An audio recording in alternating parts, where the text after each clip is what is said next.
दरम्यान त्र्यंबकेश्वर मधलं हे सगळं अर्थकारण कसं आहे तेही जाणून घेऊया। रोज साधारणतः त्र्यंबकेश्वरमध्ये 500 ते 1000 पूजा केल्या जातात।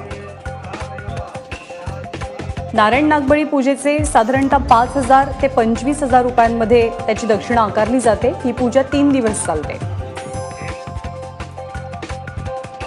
तर कालसर्प पूजेसाठी 2 ते 4000 रुपये आकारले जातात। ही एका दिवसाचीच पूजा असते।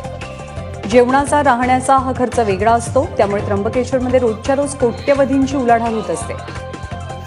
अनेक पुरोहितांचे धार्मिक संस्थांशी काही अलिखित करारही झालेले आहेत